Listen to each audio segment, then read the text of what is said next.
Welcome to the Federal Society's Practice Group podcast.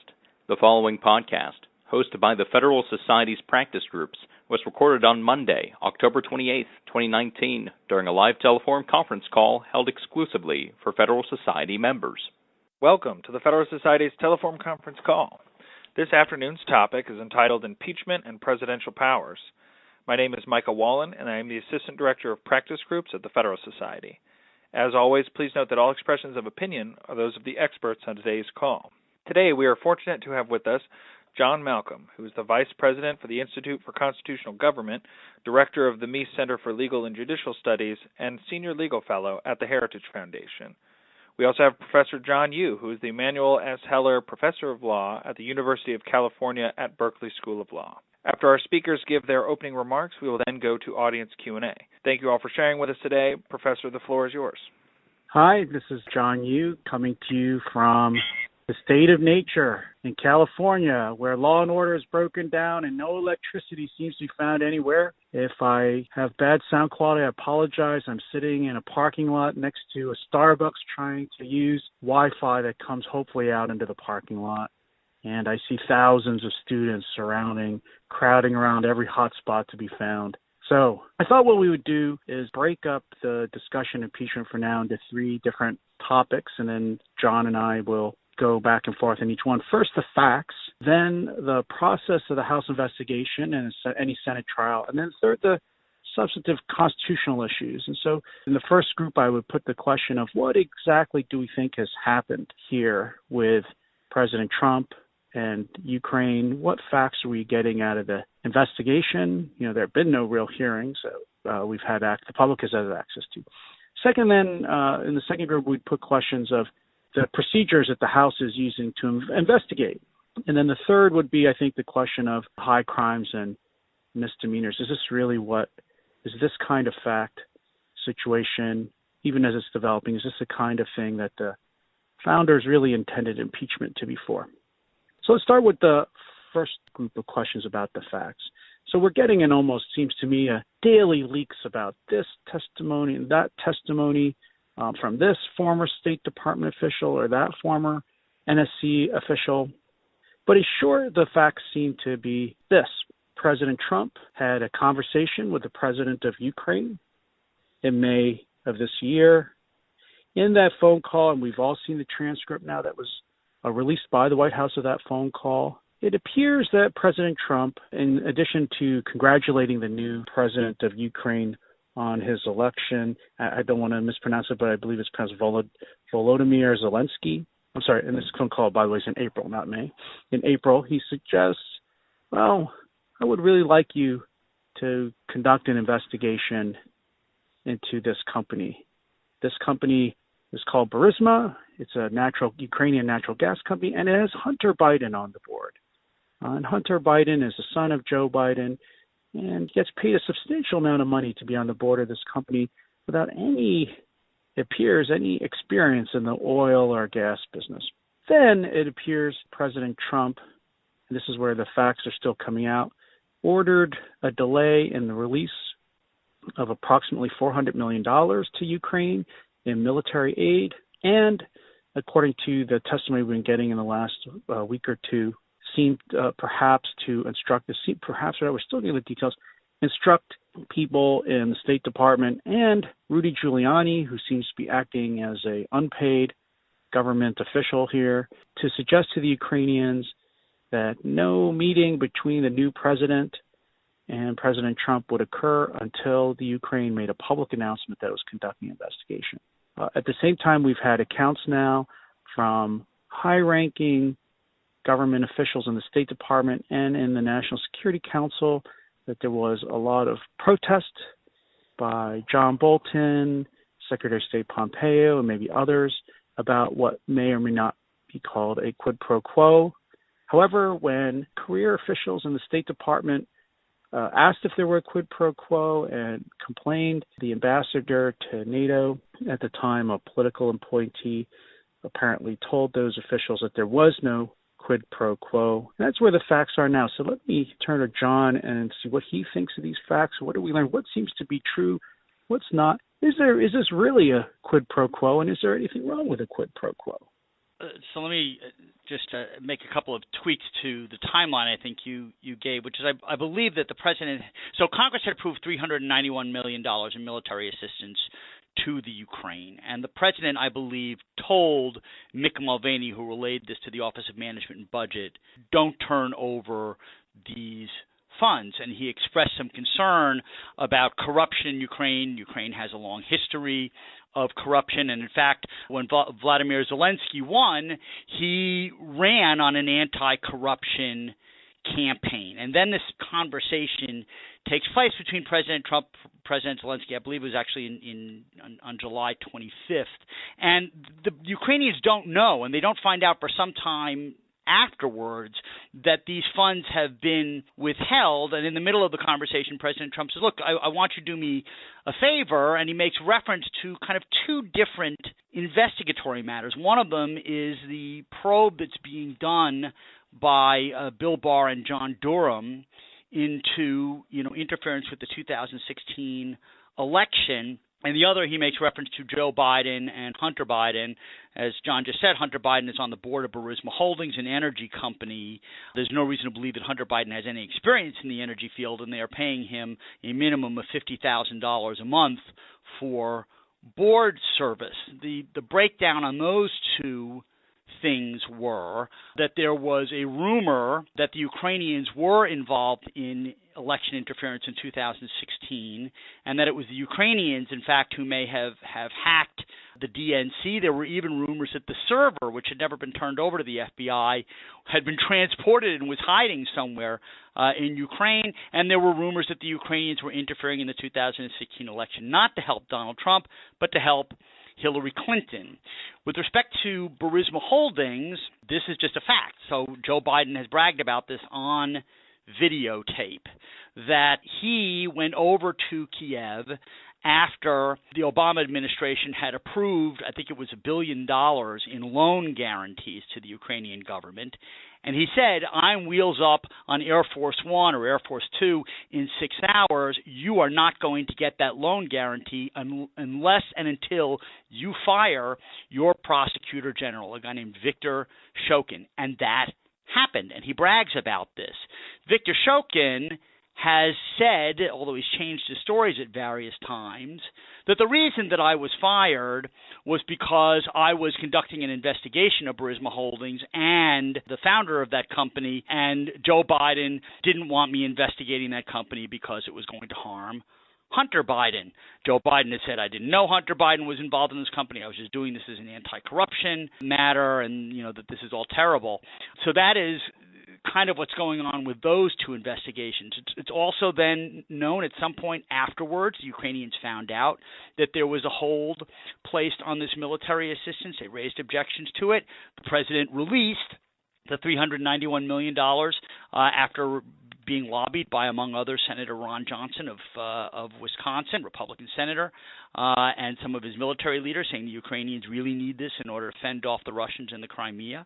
And that, so far as I know, no investigation was undertaken, nor was one promised, into either the 2016 election interference or by the Ukrainians or Joe and Hunter Biden. There are several officials who have been testifying behind closed doors, who were saying they thought this was nuts as a matter of policy, and they were very concerned that this was being done as a quid pro quo to help the president against, a political opponent, Joe Biden, and others who have said, nope, that's not what this was about at all. And it's hard to tell exactly what's going on since it's all taking place behind closed doors, and that will get us to process, which I guess we'll get to next.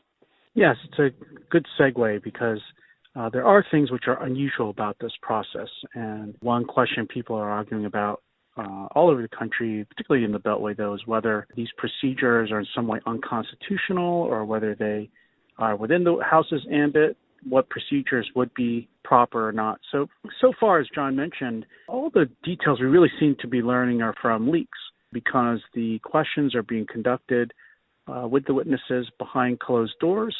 They're primarily being conducted by the House Intelligence Committee, chaired by Representative Adam Schiff, rather than the House Judiciary Committee, which has usually been the committee that conducts impeachment investigations. Apparently, the White House has no representative involved, although members of the House Intelligence Committee from both sides of the aisle are allowed to participate. But another unusual thing is that the minority staff are not allowed to ask for any witnesses or to pursue any leads of their own. The staff are not organized in any bipartisan fashion, and most importantly, there have been no public hearings.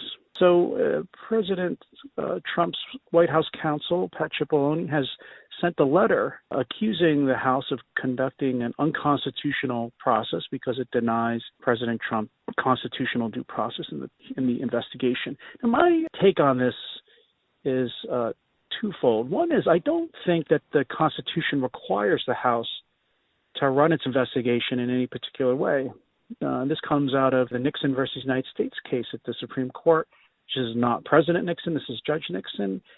And in that case, the court refused to review a similar claim against the Senate by a judge who was impeached who said the Senate didn't afford him with due process under the Constitution when it held its trial. The court said this is a political question. We're not going to review anything having to do with the impeachment because the Constitution says the Senate shall have the sole, quote unquote, sole power to try impeachments. And it notes that the only other place the Constitution uses that language is with the House. The House has the sole power to impeach. And so it would seem to me that the Supreme Court, if it's going to follow its holding in Nixon, it's going to also say there's no constitutional due process standards which courts can enforce against the House when it conducts an impeachment proceeding. But my second point on this is I don't think that means the House should be doing what it's doing. I think the House is actually just out of a matter of tradition and common sense and then good practice is doing exactly the wrong thing right now. Part of that has to do with the Senate procedures as well for the trial. So as you were around for the Clinton impeachment, you may remember the senators are treated something like a jury. And so the senators sit there quietly, silently for the whole thing. They don't make arguments. They aren't allowed to question witnesses. They aren't allowed to argue over the credibility of witnesses or the reliability of documentary evidence. Basically, it was more like speeches. The House elects some managers and sends them over. They give some speeches. The White House sends defense counsel over. They give some speeches. And that's it. So to me, the only place where you're really going to see witnesses who testify, where we're going to see cross-examination, which the Supreme Court has said is the greatest guarantee for finding the truth in American courtrooms. The only place we're going to see documents even entered into anything like evidence and read and examined and questioned is going to be in the House. And so it seems to me it's incumbent on the House, if it really is going to carry out this most important of its constitutional functions in a way that's going to have credibility with the American people, the House has to have a much more open process. It has to have transparency, and it ought to bend over backwards to give the minority full rights to participate and to even give the White House representation in the whole procedure. In this respect, the Democrats have been saying what the House is doing is like a prosecutor. They're like a grand jury. They're doing an indictment, and when you do these indictments with a grand jury, you don't have proceedings out in the open. You don't let witnesses hear what each other are saying, so they can't change their testimony. You don't have defense counsel. Oh, it looks like his number dropped off. Back over to you, but I'll work on getting him back on the line here. Okay, that's great. I don't disagree with anything that John has said so far, but I want to pick up on this. So what's going on now in the House of Representatives is totally unprecedented. So we've had 3 impeachment inquiries for presidents, in our nation's history. Andrew Johnson, Richard Nixon, Bill Clinton. All of those began with a vote by the whole House. There was a slight delay in the Nixon impeachment inquiry because there were really Senate hearings going on at the same time. But all of them began with votes by the full House. And that isn't what's happened here at all. The Constitution says nothing about this. There are House rules, which they're ignoring. And it says, as John said, that the House shall have the sole power of impeachments, and then it says the Senate shall have the sole power of trying impeachments. This is being done because Nancy Pelosi, does not want to put her members on the record at this point. A number of them will be running for re-election in states that President Trump won. And also, the House rules provide that once they have an impeachment, vote for an impeachment inquiry, that under the House rules, the minority, the Republicans, are given certain rights to issue subpoenas, question their own witnesses. The president would have a right to have counsel present at these hearings. And Speaker Pelosi doesn't want the Republicans or the president to have any of that stuff. This is also being done in a bizarre fashion in the sense that one would normally expect that the House Judiciary Committee, which is chaired by Jerry Nadler, would be conducting this inquiries. And as John noted, it's being conducted by Adam Schiff under the guise of the House Intelligence Committee. This is not an intelligence investigation. But by doing this, one, I think there was a certain sense that Jerry Nadler wasn't connecting with the public with the hearings that he was holding in the House Judiciary Committee, so maybe things will go a little bit better with Adam Schiff. But, another reason why I suspect they're doing this is because the public hearings that they have had so far, the ones involving Bob Mueller, the ones involving Corey Lewandowski, from the Democrats' perspective, didn't go so well. So by doing this all behind closed doors, it gives Congressman Schiff the opportunity to sort of take witnesses out for a test drive, if you will, and to see who's going to be a good witness and a bad witness. And then they can leak the stuff that they want leaked, and they can keep hidden the stuff that they want to keep hidden. And I think that the Democrats, and it's a bit of a high-stakes gamble, are banking on the fact that the vast majority of people don't give a rip about process. They only care about results. And so you have all of these bizarre things going on. Like last week, at the end of the week, you had Republicans in the House were storming the SCIF where these hearings were taking place, which ended up, canceling that day's proceedings. And Senate Republicans, Lindsey Graham and Mitch McConnell, have proposed a resolution condemning what the House is doing behind closed doors. They have the support of 50 out of the 53 Republican senators for this resolution.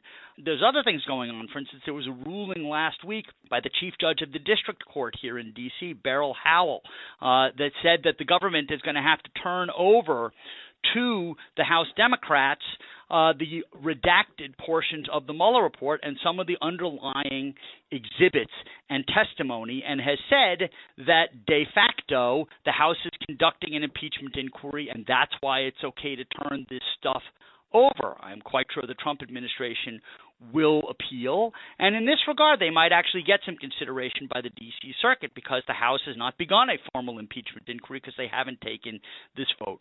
One thing I don't fully understand is that the Senate could, of course, conduct its own hearings in public if it wanted to.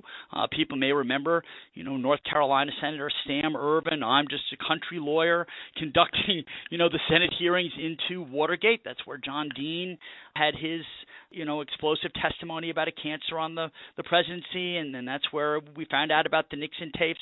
So the Senate doesn't have to sit on its hands until a referral is made over for the House. So the timing and the proceedings here, the timing is totally up in the air, and the proceedings are completely unprecedented. Has John rejoined us? Yeah, let's go on to the substantive question. And this all leads to question, suppose that the facts as they seem to have come out in the press are true. Just, put the facts in the light most favorable to the House Democrats. And suppose the process issue gets solved, the House has open hearings, they eventually vote on impeachment, and they decide to impeach. Then it goes over to the Senate. And the question then is everything we've seen an impeachable offense? And again, I have two, as you all know, the impeachment clause says the president or other high-ranking executive branch officials can be removed for treason, bribery, or other high crimes and misdemeanors. I think if you look at the founding discussions about the impeachment clause, impeachment is a device that was borrowed from the British. The founders are trying to balance two things. They were trying to provide a means to remove a president who betrayed the national interest. At the same time, they did not want the president to be subject to the control of the House. They were very worried that giving the House the ability to remove the president would essentially, as governors were controlled by state legislatures in the period before the Constitution, it would allow the legislature to control the executive. And this was seen as one of the great sins of the revolutionary constitutions and one of the prime defects that the founders were seeking to correct in the Constitution. And so they tried to balance this in a number of ways. I think one of them obviously is the 2/3 requirement in the Senate, because they knew that impeachment would be a political process, but they wanted to make it then even more difficult to remove a president. The other thing to take note of, and this is, I think, the language of the clause, it wasn't designed to be used to remove a president just because the Congress and the president disagreed about policy issues. As several people have pointed out, the original draft of the impeachment clause had allowed for the removal of a president for maladministration, and that phrase was removed and replaced with other high crimes and misdemeanors. So my read on it is that impeachment doesn't have to be a crime. I don't think you have to commit a violation of federal law in order to impeach. At the same time, not every violation of federal law, not every crime rises to the level of high crimes and misdemeanors. I think if you go and look at the historical materials, it was intended for serious cases where the president was betraying the national interest. So I think actually a good use of the impeachment clause was the attempt to impeach Andrew Johnson. You may remember he was impeached. He was acquitted by one vote. He came within one vote of being removed from office. The other thing that underscores this to me is that impeachment is not supposed to be a criminal process. If you remember, the impeachment clause's remedy, it extends only to removal from office and disqualification from holding future office. So that's the standard to me, at least. I think that what President Trump is accused of generally falls within the class of activities that could be a high crime and misdemeanor, but I don't think the facts as we know them now rise to the level and bear it out. In fact, I do think that the founders were worried about a president who might use his foreign affairs power for regional or political self-interest.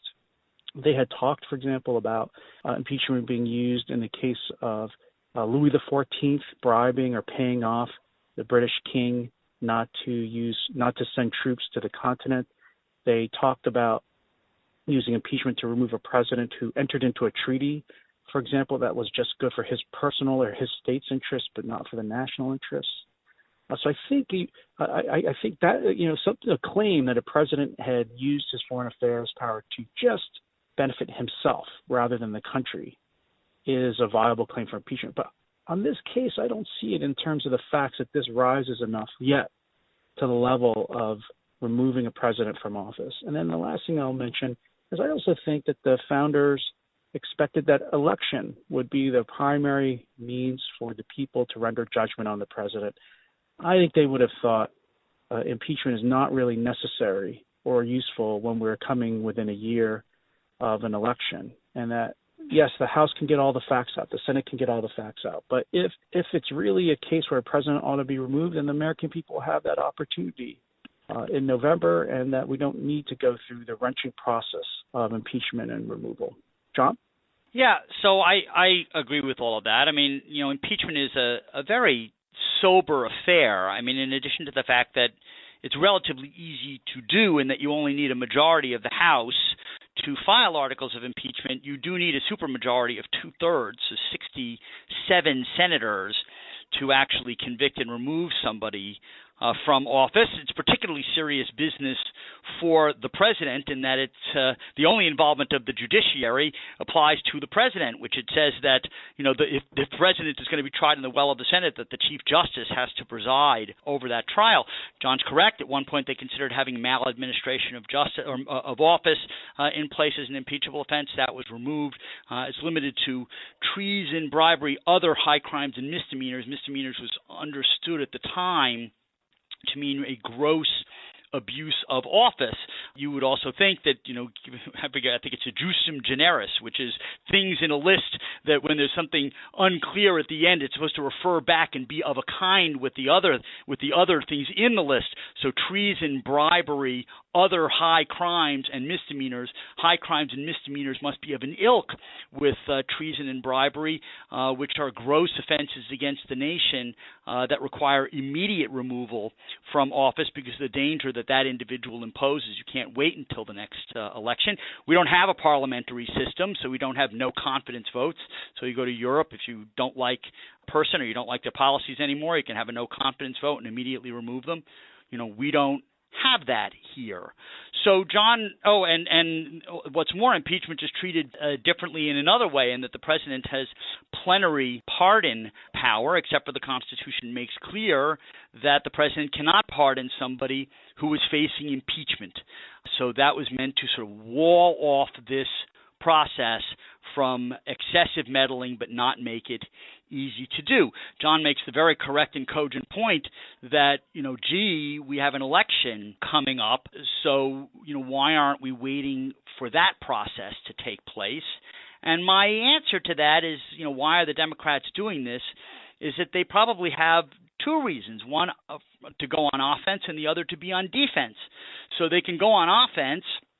I think they have to realize that it is highly unlikely that they are going to get 20 Republican senators to cross over to support this. So you've got 45 Democratic senators, 2 independents. Assuming they all go against the president, you still need 20 Republicans to cross over. And certainly on the basis of the facts as we've seen them, I don't think they're anywhere near that. As I said, 50 out of 53 are supporting a resolution to condemn the method under which the House is doing this.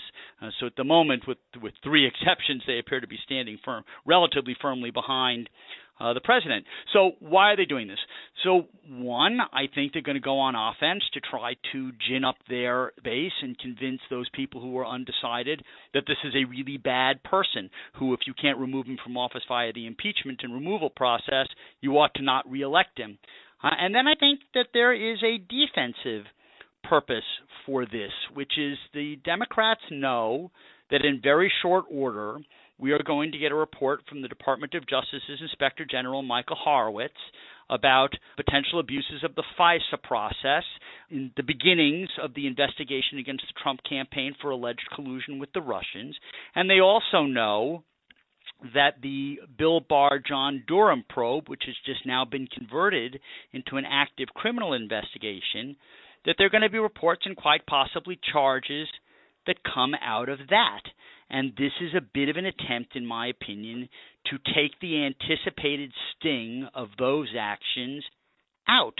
I think it's quite strange, in fact, that the Democrats are already blending together conversations with foreign leaders about requests for assistance with the Durham Barr probe. They're blending that with requests for assistance for Hunter Biden and Joe Biden, the very same people who were criticizing the president for calling the Mueller probe a witch hunt and claimed that by denigrating the people involved that they were really trying to obstruct that investigation.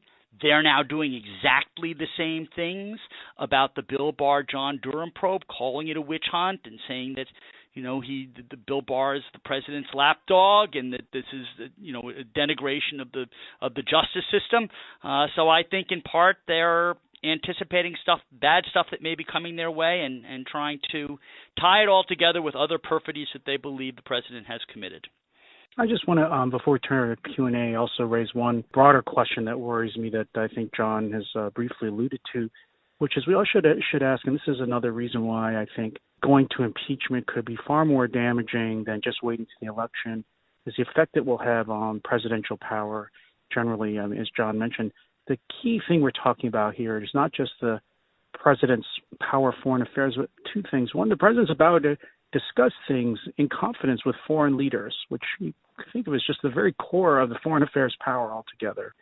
And then also, as we're going to start seeing when the fights start in, I think, the next few days, if not weeks, the ability of a president to discuss and formulate policy with his closest aides without everyone being afraid that Congress or a prosecutor is going to have access to that. I think we will have far less candid and effective decision-making if that's the case. And so another thing we ought to think about is whether going through impeachment could have long-term damage on the office of the presidency, putting aside whether Trump's in the office or not, that could really harm the ability of the institution to grapple with these really difficult problems in the world going forward. Yeah, I absolutely agree with that, and I'm sure that President Zelensky needed the disclosure of his conversation with President Trump like he needed a hole in the head. We'll now proceed to our first question. A couple of things. First, the most recent statements you both agreed on, that the president will be unable to get good advice. I'd love for you to come up with some kind of hypothetical where somebody would give advice that they'd be embarrassed of or that would be unlawful, and it would be a good thing for the president to be able to get that advice. But mostly what I wanted to know was whether or not, we've been talking about violation of norms, and what we've seen in the Senate is Merrick Garland being held up, abolishing the filibuster for Supreme Court, a lot of judges being seated that have a not qualified recommendation by the ABA, who are literally activists in their previous careers and had no trial experience. I wonder if there's a silver lining in this, in that from a normative democratic standpoint, putting senators on the record for standing with this president who has separated children from families and, the list is endless of things that have kept his approval rating hovering just above 40% for the duration of his term. I wonder if their unflinching loyalty is being tested by the impeachment vote, and if that's a desirable thing in a democracy. There's an awful lot to chew on. I will begin by pointing out just a few things. One is factual inaccuracy that you had, which is that the American Bar Association, which is hardly a bastion of conservative legal thought, has rated Trump nominees at least as high, if not slightly higher, but they are very comparable. I think it is slightly higher than they rated Obama nominees. These are all highly qualified men and women, so I disagree with you completely in terms of your characterization of their skills. And if you're looking for activist prospective nominees, you need look no further than the list of 32 people who were just put out by Demand Justice. There are only 4 sitting judges on that list. All the other 28 are complete activists, and so seemingly the 4 judges, all of whom were Obama judges, that even the Obama-appointed judges would be too radical, would be not radical enough, I should say, for the Democratic base. I won't take on your points about immigration. And look, a president, even whether he has good ideas, bad ideas, or is engaging in conduct that is either perfectly legitimate or of questionable legitimacy, has to rely upon the confidential communications of the people with whom he is dealing. Similarly, if he is dealing with foreign affairs and with potential threats to our nation, he needs to rely on the complete candor of the people in the intelligence community. And anything that is going to put a blockade, if you will, between a president and those who would provide him that information, because they are afraid that in some way the communications that they give to him will be made public, is a very, very bad thing, both for the country and in terms of the quality of presidential decision-making. I'm going to take 2 points. I think they're both interesting issues raised by the question. One is this question of isn't it a good idea to have an impeachment trial so you get all the senators on the record to judge whether, not to judge, just to be so that we know whether they support the president or not support his policies or not. So, constitutionally, I don't think that's obviously the purpose of the impeachment clause. And in a broader perspective, that's kind of approaching our system like a parliamentary democracy, where the prime minister's ability to succeed really is dependent on how the legislature feels about him from day to day. All we have to do is look over the Atlantic Ocean at what's going on in England with Boris Johnson unable to keep the support of the majority of Parliament. And I think the founders really didn't want our system to work that way, that a president could act in ways that were in contradiction with the wishes of the House or the Senate. That's why they had them elected at different times on different cycles and different means.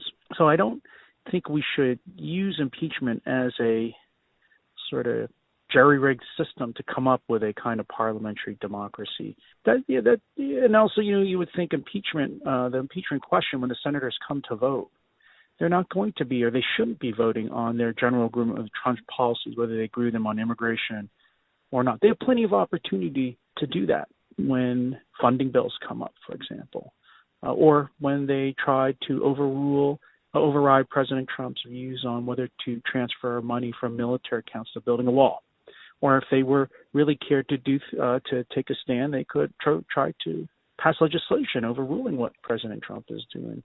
When it comes to the trial on impeachment, the impeachment vote should not be a general vote on whether President Trump is popular, whether they agree with him. It is a trial, and they have to vote, I think, on the charges that have been brought forward by the House. I think on the broader question, so there were two questions asked. The first one was, is there some kind of hypothetical where we would want to protect discussions, conversations between the president and his aides, even when the aides say something that would be politically embarrassing or might even be illegal? Well, I think that's what's going on here. I mean, I think we do want to have this kind of discussion that they're having right now, that they had right then.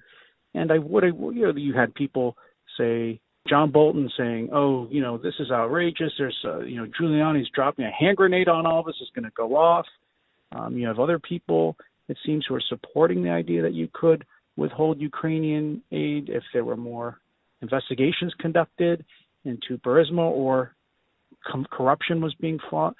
I'm glad that there was this kind of full-throated debate and discussion inside the White House and amongst the agencies. What I worry about is if there were no executive privilege, people will just stop having those full-throated discussions. What we do want is for all those ideas to be candidly debated and presented to the president so he can make a decision or she can make a decision.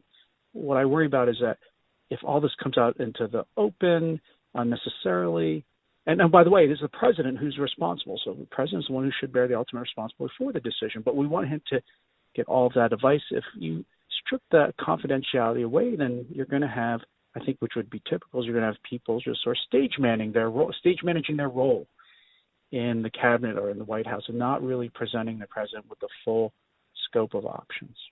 We'll now move to our next question. John, Professor Yoo, hi, this is Rob Henneke with the Texas Public Policy Foundation. Thank you guys for a interesting discussion here. I've got a two-part question that's actually a question, if you'll indulge me. Professor Yoo, you mentioned, yes, the actual impeachment process, the senators in the trial sit there, they can't talk, and this is all set forth in the rules of the Senate. But, John Malcolm, you made reference to what I found it's Rule 11 in the Senate rules for impeachment that allow for a committee to be appointed for the purpose of collecting information and taking witnesses and testimony. And then as I understand it, they actually deliver the record to the Senate, which is what is before the Senate during the trial. So you had 44 senators sign on with Senator Graham on his objection to the way that the House is conducting itself. What do both of you think, or why not, or at least discuss why the Senate couldn't just start its own process now and appoint a Rule 11 committee that, they can subpoena the whistleblower to testify, they can start interviewing the same witnesses that the House is, but have them testify out in the open. They could expand the scope and look at the alleged coordination. The whistleblower met with Schiff staff before the complaint was published and could inquire into that. But basically, just what do you think about the Senate executing under its current rules to go ahead and have a contrasting procedural process as opposed to the House? My second question, kind of related to that, but Professor Yoo, as you referenced the Nixon v. U.S. case, affirmed that the Senate is the master of its own proceedings. Do you see any reason, or I'd love to get your thoughts about the Senate granting the executive branch, the administration, with discovery rights and privileges to be able to conduct its own responsive investigation and to have a opportunity to present it, collect evidence, collect witnesses, and so forth as part of this process in order to obtain that information to put it in front of the Senate should this get to that point? So for what it's worth, I wrote a piece a few weeks ago calling on the Senate to change its rules to allow for a full trial in the actual Senate rather than a committee or what seems to be the practice having no real trial at all. Because I think it is important for all the reasons that you just mentioned to allow a presentation of alternate theories, bring more witnesses forward, and really put it forward for the American people to see. So I would prefer that the trial be more open. In fact, that's why I said the more closed off the Senate trial is, the consequences, that it makes the House more important. And so conversely, I think is the more the House process is defective, it seems to me the more grounds Senator McConnell and Senator Graham and the majority have to just dismiss the indictment out of hand and basically reject it. I mean, I don't know what the White House's strategy on this is, but one unintended consequence, it seems to me, the House pushing so quickly and I think so one-sidedly for indictment is that it makes it very easy for the Republicans in the Senate to just say, well, this whole thing was a sham and we're not going to really spend much time on holding a trial. In fact, maybe we'll just vote.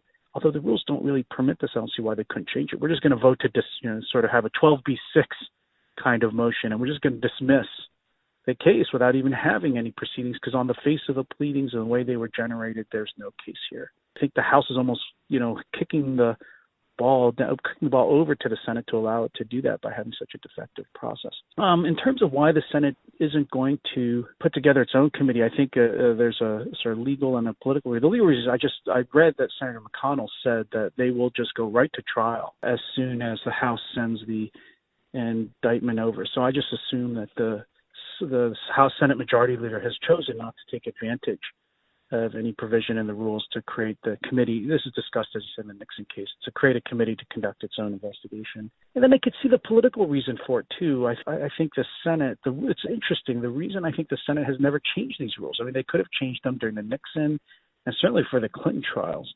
I think the reason the senators like these rules is it sort of divests them of any responsibility, right? All the work and political controversy is going to be generated by the House. The senators can't say, this is an unbelievable luxury for them. They don't have to say anything. They don't have to make any arguments. They just sit there and listen, and then they vote at the end. The current system I can see is good for the senators because it relieves them of political responsibility for everything other than just their final vote. So I don't see the political incentive, actually, for this. If in a weird way, I don't think the Republican senators mind that the House is doing this so defectively, so they don't have a political incentive to create a better corrected process of the kind that you described. So let me just add a couple of thoughts. First of all, thank you for the question, Rob. I think, by the way, that, again, McConnell and Graham are up to 50 senators total who are supporting that resolution, so it's up from 44. I don't disagree with John other than to say that there could conceivably be Senate hearings, at least on the correlative issues. So as soon as the Horowitz reports comes out, so all stuff and whatever Durham is doing, assuming it comes down in a timely manner, that's all related to the 2016 election probe. So it's a sidelight from what the House is doing, but it's all tied up in the president's request for an investigation into the 2016 election probe, which is now, having made this request to President Zelensky, has gotten him into some hot water. I think they will hold hearings on that, and part of the reason I think why the Senate is not holding hearings, it could be, as John said, it's because the House is doing this in such a heavy-handed manner that they're preferring to sort of sit aside and watch the other, the Democrats, I don't know, that are self-destructing but damaging themselves because of the process that they're using. And also it's a question of time. I mean, this has all happened incredibly quickly, and you're hearing that the House wants to take a vote on articles of impeachment you were originally hearing before Thanksgiving. Now it might slide to before Christmas, but that's less than 2 months away. And so I think in part it is the speed with which this is taking place that the Senate is sort of stepping back and saying, all right, well, let's see what happens here. You're also now hearing the Democrats starting to throttle back a little bit because they're also hearing complaints about the process, and you're starting to hear them say, oh, well, we're going to be having public hearings very soon. So I think at the moment the Senate is sitting back and sort of seeing the way this plays out, but it's not outside the realm of the possible that they may have their own set of hearings. We'll now move to our next caller. Yes, this is David Burge in Atlanta, a former law clerk with Mr. Malcolm. Good to hear you always. This goes to whether what is alleged is impeachable at all, and that turns on the fact that this all happened in the foreign policy realm, not in the domestic realm. I don't have any doubt that if these sort of conversations about, making investigations of opponent sons was made to someone in the Justice Department or a U.S. attorney, that would be a totally different conversation. But since it was made to a foreign leader in the foreign policy context, that's an area where we expect to see, sharp elbows and even some ruthlessness. I mean, there's probably a lot of conversations that we just don't want to hear about, and perhaps the bad thing was this one was publicized. But comment on the fact that this was asked to a foreign official, actually a foreign sovereign, rather than to, someone domestically, and how that might change whether this is impeachable or not. First of all, David, it's great to hear your voice. That's a very interesting question. So you're getting some people like Alan Dershowitz who has said that you literally have to have a criminal offense before you can impeach somebody. Others like David Rivkin and Elizabeth Foley who have said, no, but you need somebody who's acting in an extra-constitutional manner, either by a president seizing constitutional authority he doesn't have or adamantly refusing to carry out a constitutional duty. Actually, they have Elizabeth Foley and David Rivkin have a really great op-ed in this weekend's Wall Street Journal in which they point out, as you sort of just raised, that presidents in the past have used foreign aid as a leverage point to try to get foreign leaders to do things that advance U.S. policies. They use examples by Barack Obama, who threatened to withhold military and economic assistance from Egypt unless they cooperated with U.S. counterterrorism goals. They also Obama threatened to withhold foreign aid from African countries unless they changed their policies with respect to gay rights. He cites examples of Lyndon Johnson doing the same thing, using foreign aid as a strong arm to get others to cooperate with our efforts in Vietnam. So I think that presidents are given the primary role under the Constitution of conducting foreign power, and they're given a pretty broad swath with respect to doing that. Now, I do think that if somebody believed that this was not being in any way, shape, or form for the interests of the nation and purely was for self-advancement, that might cause a problem. And it's that kind of debate that is going on as to whether the president was doing this because he really thinks that Ukraine was a corrupt a government that needed to prove that it wasn't corrupt by cooperating with various ongoing investigations, including instances of looking at how Joe Biden may have corrupted the process himself when he was serving as vice president in the Obama administration. So it's that kind of debate that's going on. But yes, the fact that this was a conversation with a foreign leader, it involved foreign aid, does change the calculus somewhat. I don't disagree with that, but I would push it farther. I guess I don't think that the fact that, as you suggested in the question, that it involves foreign affairs changes the calculus in the sense that you can't be impeached.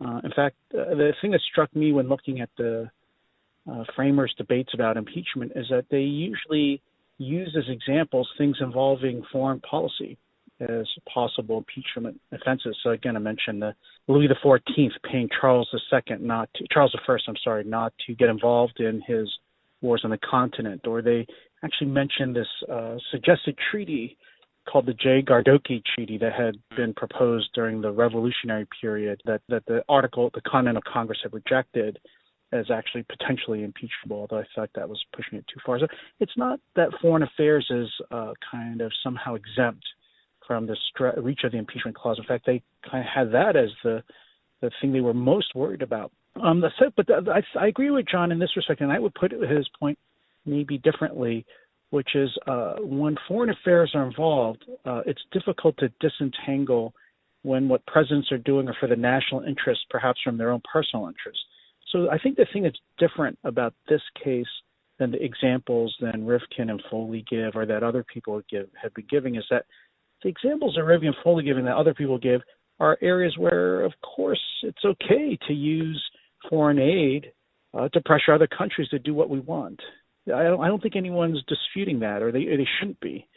The question more is, what if you use a foreign aid to pressure countries to do something in the president's personal interests, as opposed to the interests of the nation? So here's an example, a hypothetical that I think we would all agree would be out of bounds. Would be, suppose President Trump cut off countries from foreign aid until they bought Trump properties, or did all their business at Trump hotels, or made actual monetary contributions to Trump's reelection campaign, right? But I think everyone would agree that's an abuse of power. That would be impeachable. The problem is that other than some obvious and clear benefit to the president or individually, things that benefit the nation benefit the individual who's president, right? The better the country does, the better Trump does for his reelection. So that's what makes this very difficult. That's why you could say, look, some people say, look, he's not really after Joe Biden.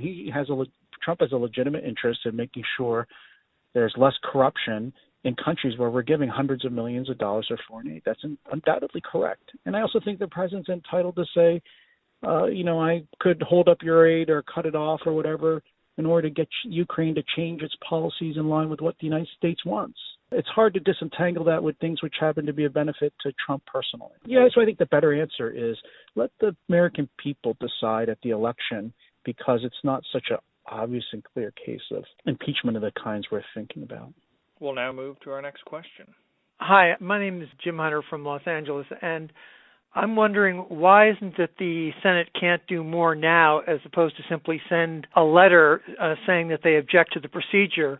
I don't know why either the McConnell individually or the 50 senators who sent the letter cannot say definitively that unless you allow a vote of the House to authorize an inquiry before you move forward, and unless you give the minority the right to subpoena and whatever other procedural steps that they want to demand, we're going to find that any impeachment verdict you grant is essentially poisoned, and we will immediately refuse to go to trial or acquit the president. And if the Senate did that, I think it would in fact effectively force the House to do what the Senate decree was going to be required as a minimum procedural guarantee, because I don't think they could take the chance with their base of going forward with a process that the Senate had made clear, since it has the ultimate authority on actually removing the president. If they say, we will not remove the president unless you, one, have a full vote in advance, as has been precedent, and if you allow the minority to have subpoena power, and if you allow the president to attend it, they can put whatever requirements they want. And as long as they stay categorically in whatever form they want to at this point, then I think they can force the House to accede to their demands. And I think it's appropriate, rather than requiring the country to go through an impeachment process in the House, if it's going to ultimately be just summarily voted down by the Senate because it didn't comply with what the Senate requires. And the Senate is the ultimate, the political issue. I'm sorry to cut you off. I think we're almost at the end of the hour. So let me answer the question, because I quite agree with you. It seems to me that constitutionally, I think everything you said the Senate could do. The Senate could just say, look, we're not even going to have a trial unless we're confident that the House pursued a fair process in coming up with the indictment. The problem is I looked at the Senate rules for impeachment trials, and there isn't any kind of mechanism for doing that. It's really interesting. That talks about, that the Senate will turn to the trial, basically as the next item of business if the House sends something over. It talks about the procedures and so on. It doesn't actually, and it talks about having the final vote. It doesn't talk about what, lawyers we would think of as a motion to dismiss, 12B6 or even a summary judgment motion. It requires the Senate to have the trial. Now, it doesn't say how long that trial has to go on for. So I think, and I penned a little piece saying this, I think that the Senate could change its rules, right? You say if there are 51 senators who agree that the House ought to hold the trial a certain way, and have signed on to the Graham resolution that John Malcolm was referring to, then you have basically enough senators to change the Senate rules. I mean, usually you have to change your rules by supermajority, but as we know from the rule change getting rid of filibusters, in the end, you only need a majority. And so it seems to me the Senate could do that. They could change the rules right now. I think if they're going to do it, they got to do it soon, because you want to do it before it looks like it's just motivated by partisanship.